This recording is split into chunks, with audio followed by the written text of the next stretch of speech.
그리스도인이 된다고 하는 것은 그리스도의 길을 걷는 것입니다. 한순간이라든가 내가 원할 때에만 걷는 것이 결코 아닙니다. 언제 어디서나 그리스도의 길을 걸을 때에만 어떤 상황 속에서든 나이가 들어서도 참된 그리스도인, 더욱 향기로운 주님의 제자로 살아갈 수 있습니다. 오늘의 본문은 한동안 중단되었던 청년 사울의 이야기가 계속되고 있습니다. 스데반의 순교 사건과 관련해서 사도행전 7장 57절에서 58절 말씀이 이렇게 정언했습니다. 그들이 큰 소리를 지르며 귀를 막고 일제히 그에게 달려들어 성 밖으로 내치고 돌로 칠세. 증인들이 옷을 벗어 사울이라 하는 청년의 발 앞에 두니라. 돌과 나무로 지어진 예루살렘 성전을 하나님과 동일시하면서 우상으로 섬기는 유대인들의 그릇된 신앙을 스데반이 지적하자 유대인들은 신성 모독죄로 스데반을 돌로 쳐 죽여버렸습니다. 그때 스데반을 제일 먼저 돌로 치는 증인 역할을 한 사람들이 돌로 스데반을 치기 전에 먼저 자신들의 겉옷을 벗어서 청년 사울의 발 아래에 내려놓았습니다. 이를테면 사울은 스데반이 돌에 맞아 죽는 전 과정을 처음부터 끝까지 가장 가까운 거리에서 목격한 사람이었습니다. 그리고 그에 대한 사울의 반응을 사도행전 1장이 밝혀주었습니다. 사울은 그가 죽임당함을 마땅히 여기더라. 열혈 유대교 신자였던 사울은 예루살렘 성전과 유대교를 모독하는 스데반 같은 인간은 돌에 맞아 죽어 마땅하다고 굳게 믿고 있었습니다. 스데반의 순교 사건을 기점으로 해서 그리스도인들에 대한 유대교의 박해가 본격적으로 시작되었습니다. 그 박해가 얼마나 혹독했던지 예루살렘에 살고 있는 그리스도인들은 자신들의 터전인 예루살렘을 떠나 사방으로 뿔뿔이 흩어지게 되었습니다. 바로 그 박해 대열의 선두에 언제나 사울이 서 있었습니다. 사도행전 8장 3절의 증언입니다. 사울이 교회를 잔멸할새 각 집에 들어가 남녀를 끌어다가 감옥에 옥에 넘기니라. 사울은 남아있는 교인들을 남녀를 불문하고 옥에 가두었습니다. 모든 그리스도인들을 잔멸하려 들었습니다. 우리말 잔멸하다로 번역된 헬라어 리마이 노마이는 포도원에 뛰어든 멧돼지가 포도원을 마구 짓밟고 다니면서 온통 쑥대밭으로 만드는 형국을 묘사하는 단어라고 했습니다. 한마디로 사울은 수단과 방법을 가리지 않고 아예 교회를 말살해 버리려고 했습니다. 그리고 그 뒤에 계속해서 오늘 본문 사도행전 9장 1절이 이렇게 시작되고 있습니다. 사울이 주의 제자들에 대하여 여전히 위협과 살기가 등등하여, 우리말 성경에는 번역이 빠져 있습니다마는 헬라어 원문에는 본 구절의 서두에 그르나를 의미하는 역접 접속사 대가 붙어 있습니다. 이를테면 사도행전 9장 1절은 그르나라는 말로부터 시작하고 있습니다. 그르나는 앞뒤의 내용이 서로 상반될 때 그 사이에 내려놓는 접속사입니다. 우리는 본 구절 이전의 내용을 2000년 교회 역사상 최초로 사마리아 성을 복음화시키고 이방인인 에디오피아 내시에게 세례를 베푼 전도자 빌립의 활동 내용이었습니다. 빌립이 그처럼 주님의 증인으로 살고 있는 동안에 사울은 계속해서 그리스도인들을 핍박하는 삶을 살고 있었음을 대조하여 강조하기 위해서 본 구절의 원문은 그러나로 시작하고 있는 것입니다. 빌립은 계속 주님을 쫓아 전도의 삶을 살았지만 그러나 사울은 그리스도인에 대하여 여전히 살기가 등등했습니다.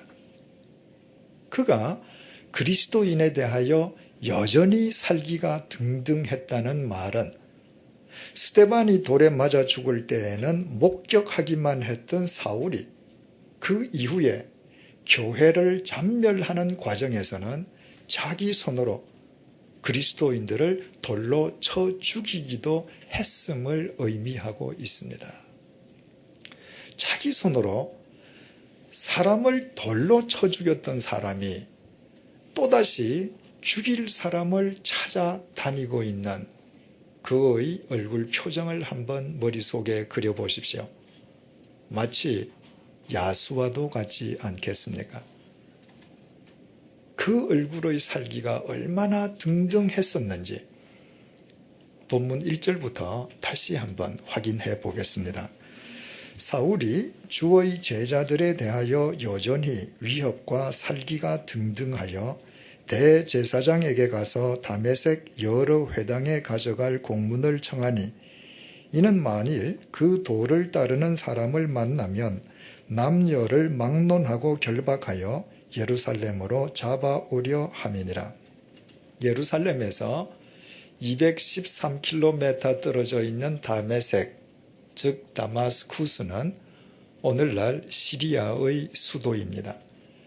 2000년 전에 로마 제국에 속해 있던 다마스쿠스에는 약 4만여 명의 유대인들과 30여 개의 유대인 회당이 있었던 것으로 전해지고 있습니다. 유대교의 대박해를 피해서 예루살렘을 떠났던 그리스도인들 가운데에서 상당수가 멀리 떨어져 있는 다마스쿠스로 피신했고 피신한 그리스도인들에 의해서 다마스쿠스에서 살고 있던 유대인들이 예수 그리스도를 영접하는 경우가 빈번하게 되었습니다. 그 사실을 알게 된 사울은 모든 유대인들의 최고 지도자인 대제사장의 위임장을 받아서 다마스쿠스까지 그리스도인들을 색출하여 예루살렘으로 연행하려고 원정의 길을 떠났습니다.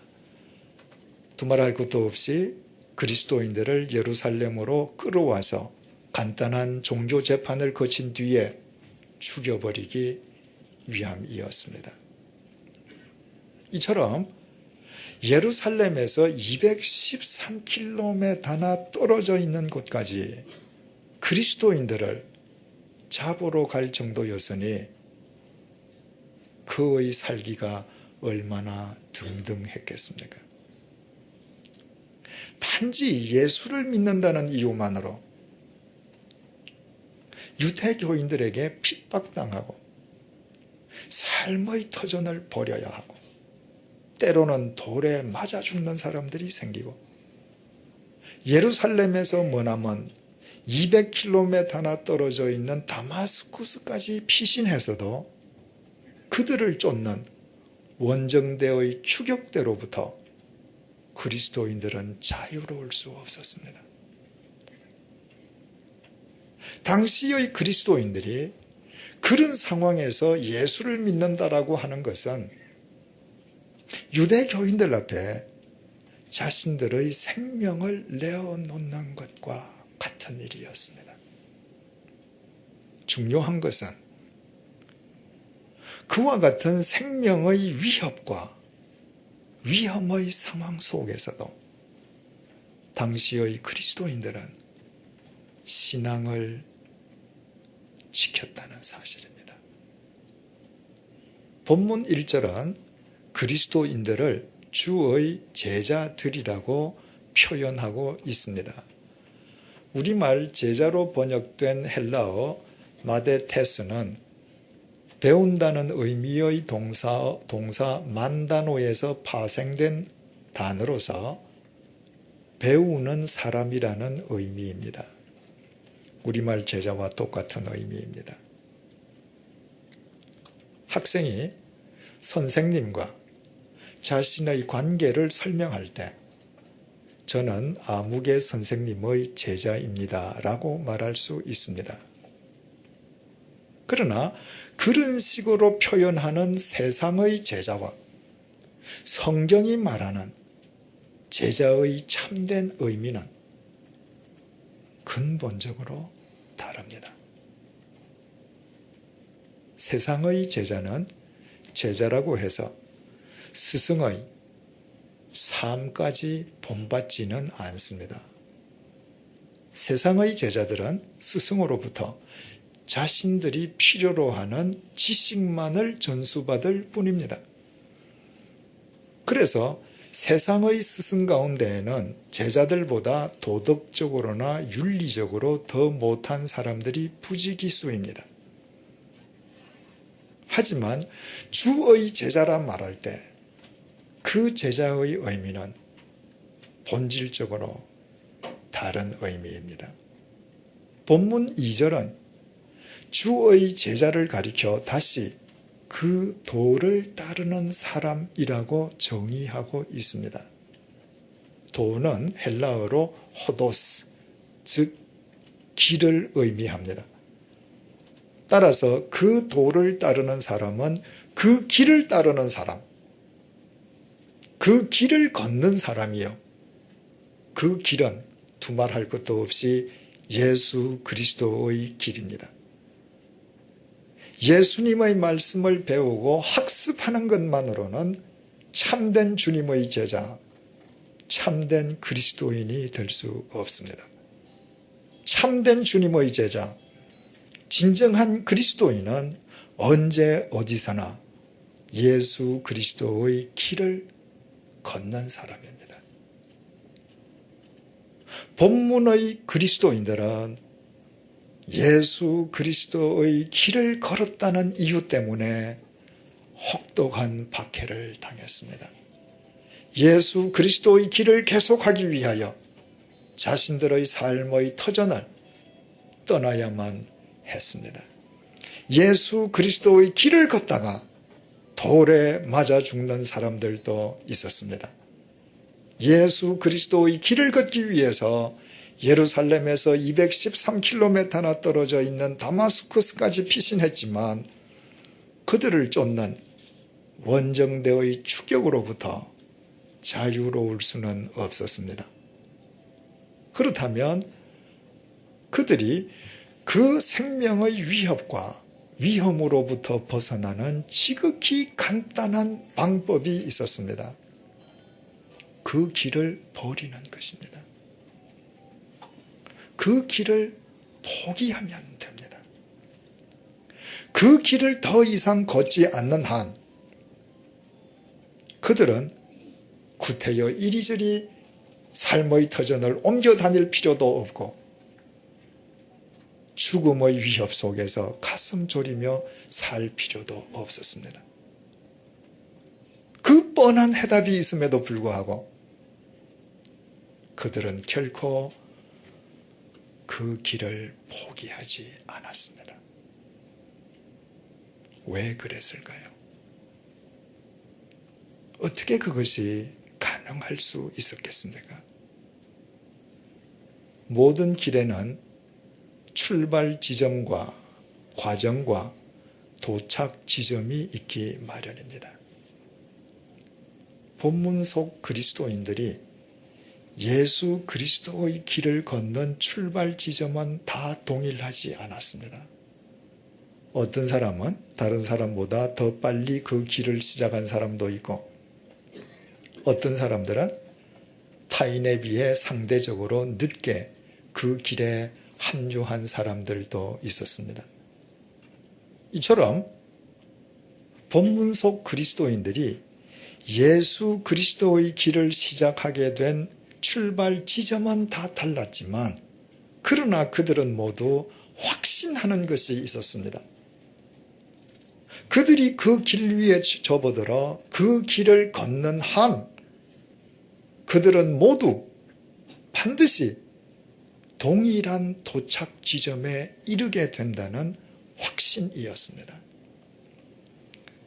예루살렘 성전에서 짐승을 잡아 드리는 제사를 통한 종교 행위나 율법에 의한 인간의 선행을 통해서 하나님에게 이르게 되는 것이 아니라 오직 예수 그리스도의 길을 통해서만 영원하신 하나님께, 영원한 하나님의 나라에 이르게 됨을 그들은 모두 확신했습니다.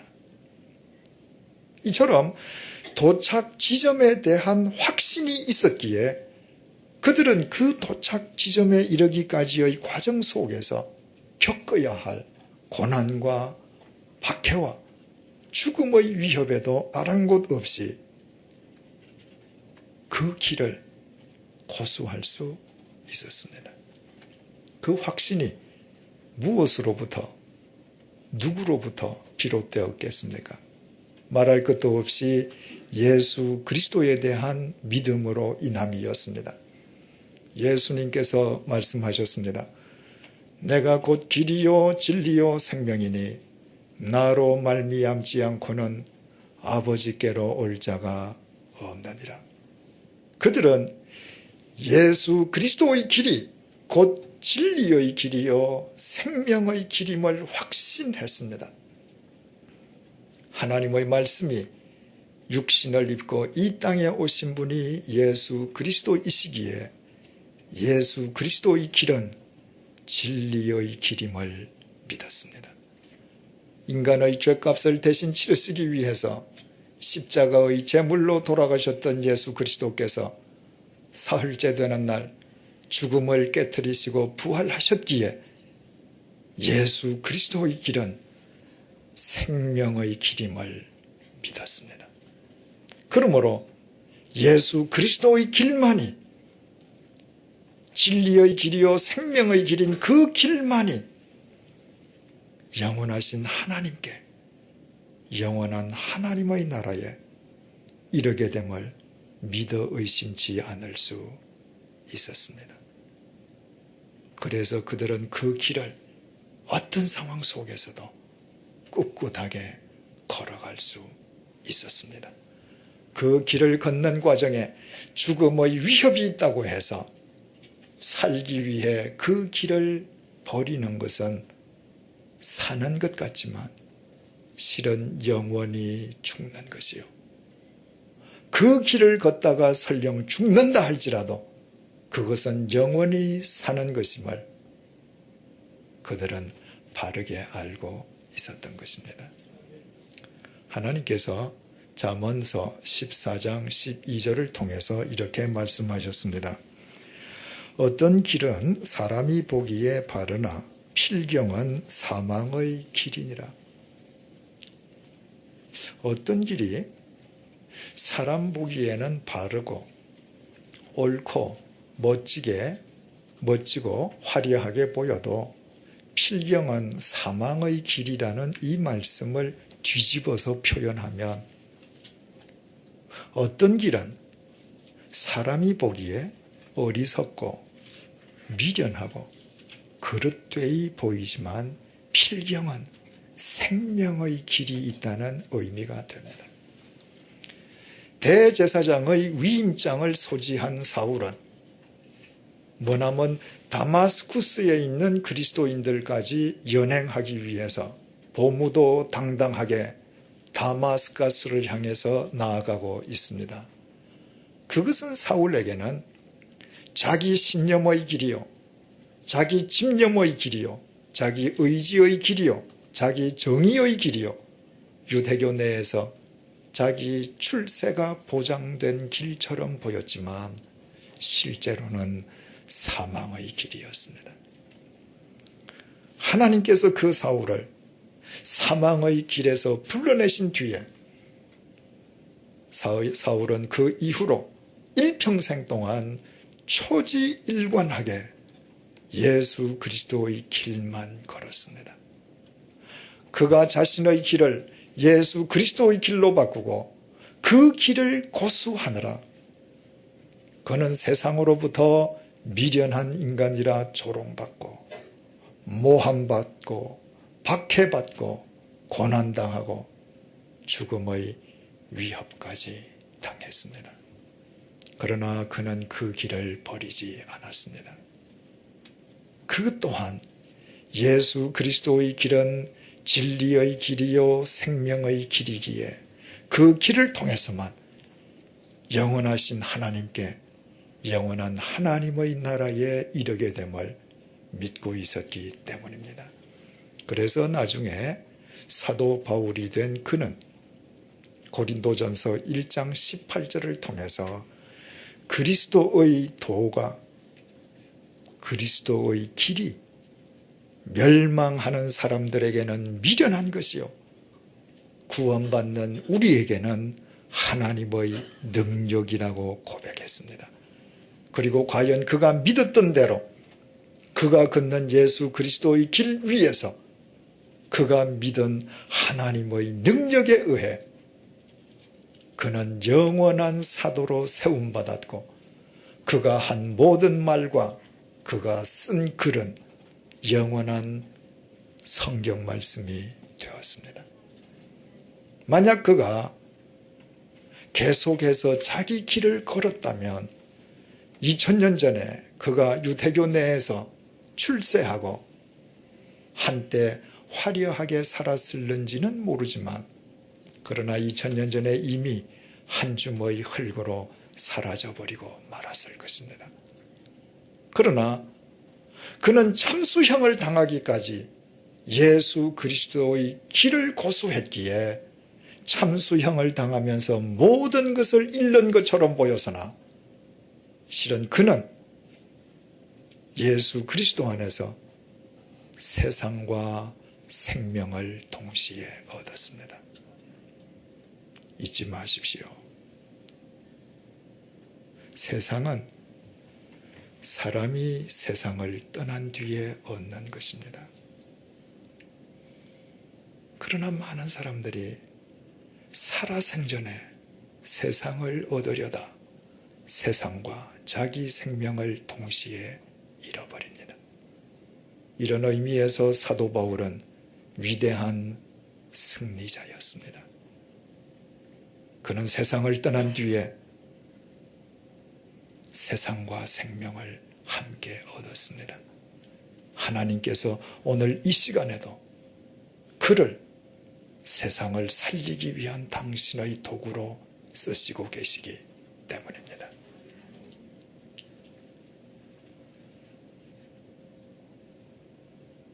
한 사람이 두 손으로 공이나 곤봉과 같은 물체를 여러 개 동시에 돌리는 것을 영어로 저글링이라고 하고 그와 같은 묘기를 부리는 사람을 저글러라고 부릅니다. 그 단어가 우리말로는 딱히 맞는 단어가 없어서 영어로 말씀드렸습니다. 흔히 고개사라고 표현하지만 실은 고개사는 그것만 하는 사람이 아니거든요. 저는 근래에 저글러가 저글링 하는 것을 바로 그 사람의 1m도 채 되지 않는 앞에서 직접 제 눈으로 목격한 적이 있습니다. 그리고 대단히 중요한 사실을 발견했습니다. 저글러가 저글링 할 때 그의 시선은 그가 돌리는 물체를 따라 움직이는 것이 아니라 정면에 고정되어 있다는 사실이었습니다. 만약 저글러가 자신이 돌리는 물체를 따라 그의 시선을 옮겨간다면 그는 모든 물체를 놓치고 말 것입니다. 그의 시선이 정면에 고정되어 있기에 그의 시야 속에 그가 돌리는 모든 물체가 완전히 포착되는 것입니다. 저글러가 자신이 돌리는 물체를 떨어뜨린다는 것은 저글러로서는 모든 것을 잃는 것을 의미합니다. 저글러가 그 어리석음을 범치 않기 위해서는 그의 시선은 흔들림 없이 정면에 고정되어 있어야 합니다. 사랑하는 교우 여러분, 하나님을 사랑하십니까? 그래서 하나님의 말씀을 읽고 하나님의 말씀을 공부하십니까? 그러나 그것만으로는 부족합니다. 그것만을 다라고 생각하신다면 바른 길을 걷는 것 같으나 필경은 사망의 길을 걸을 수 있고 그것은 모든 것을 상실하는 첩경입니다. 우리가 진정 하나님을 사랑한다면, 진정한 그리스도인으로 살아가기 원한다면, 주님의 참된 제자로 이 시대를 살기 원한다면 우리 모두 이 시간부터 예수 그리스도의 길을 걸으십시다. 그 길 위에서 말씀을 통해 우리의 시선을 오직 예수 그리스도에게 고정시키십시다. 예수 그리스도의 진리 안에서 예와 아니오를 분명히 구별하고 예수 그리스도의 생명을 힘입어 옳은 일에는 우리의 삶을 던지고 불의에는 일사각오로 맞서십시다. 그때 우리는 83세의 고령에도 여전히 전문 성악인으로 노래하는 오현명 선생님처럼 85세를 일기로 세상을 떠나실 때까지 주옥 같은 시를 남기신 구상 선생님처럼 나이가 들어갈수록 더욱더 향기로운 그리스도인으로 살게 될 것입니다. 그뿐만 아니라 그때에만 우리는 이 세상과 생명을 동시에 얻게 될 것입니다. 하나님께서는 하나님 당신에게 이르는 길인 예수 그리스도의 길 위에 있는 자에게만 당신의 능력으로 역사하시기 때문입니다. 기도하시겠습니다. 3년 동안 예수 그리스도를 따라 예수 그리스도의 길을 쫓던 가롯 유다는 그 길을 버리고 자기의 길을 갔습니다. 그것은 당장 은 30냥이 포장된 성공의 길처럼 보였지만 필경은 사망의 길이었습니다. 사울은 교회를 잔멸하고 그리스도인을 색출하려고 다마스쿠스 원정에 나서기까지 열심을 다해 죽음의 길을 달렸습니다. 그러나 그 죽음의 길에서 주님의 부르심을 받은 이후 그는 사도 바울이 되어 초지일관 예수 그리스도의 길을 걸었습니다. 그 길은 그에게는 조롱과 비판과 모함과 박해와 고난과 죽음의 길이었지만 필경은 생명의 길이었습니다. 그 결과 예수 그리스도를 쫓으면서도 세상의 시선을 고정시켰던 가롯 유다는 세상과 자기 생명을 모두 잃어버렸고 죽기까지 예수 그리스도의 길을 걸으며 예수 그리스도에게서 시선을 떼지 않았던 바울은 참수형을 당하고서도 생명과 세상을 동시에 얻었습니다. 주님, 세상의 제자는 스승으로부터 지식을 전수받는 것으로 끝나지만 주님의 제자는 언제 어디서나 주님의 길을 걷는 사람임을 일깨워 주셔서 감사합니다. 예수 그리스도의 길만 진리와 생명의 길이기에 오직 그 길을 통해서만 영원하신 하나님과 영원한 하나님의 나라에 이르게 되고 그 길 위에서만 하나님의 능력이 우리에게 역사하심을 잊지 말게 도와주옵소서. 오직 말씀 안에서 예수 그리스도를 쫓아 예수 그리스도의 길을 걸으며 예수 그리스도에게만 우리의 시선을 고정시키게 도와주옵소서.